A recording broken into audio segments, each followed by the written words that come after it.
আজকে আমি আবারও একটি টমেটো রেসিপি নিয়ে হাজির হয়েছি। আজকে আমি এখানে টমেটো চাটনি বানাবো, সেটাই তোমাদের সাথে শেয়ার করছি। এখানে আমি 250 গ্রাম টমেটো ভালো করে ধুয়ে কেটে নিয়েছি আর উপকরণগুলো নিয়ে নিয়েছি। আমি একবার দেখে নিচ্ছি। হাফ চামচ হলুদ, হাফ চামচ মতো লবণ, আদা নিয়েছি গ্রেট করা, আর নিয়েছি হাফ চামচ মতো সরিষে, 5 ফোড়ন, 2টো শুকনো লঙ্কা, কিশমিশ, আমসত্ব আর 1 কাপ চিনি।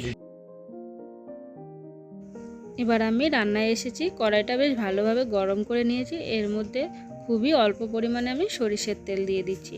সরিষার তেলটা গরম হয়ে গেলে এর মধ্যে ফোড়নের মধ্যে আমি দিয়ে দিচ্ছি 2টো শুকনো লঙ্কা আর আদা, আর দিয়ে দিচ্ছি সরিষা আর 5 ফোড়নগুলো।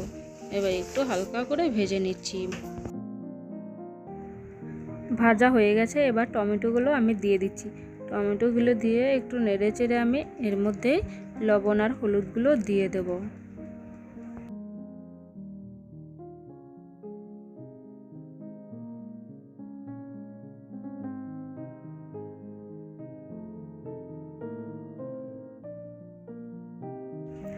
টমেটোগুলো ভালো করে মিক্সড করে নিয়েছি একেবারে। এবার এর মধ্যে 1 কাপ চিনিটা আমি দিয়ে দিচ্ছি।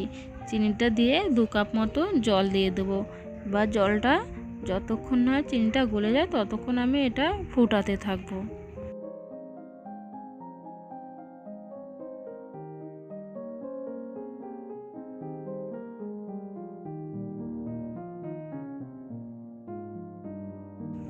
চিনিটা গলে গেছে।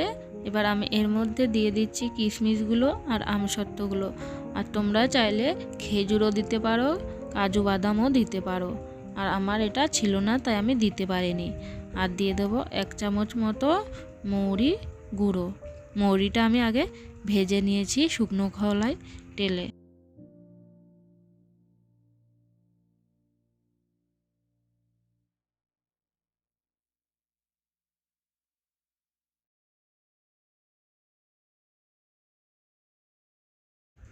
রান্নাটা কিন্তু আমার রেডি। গ্যাসটা আমি বন্ধ করে নামিয়ে নিচ্ছি।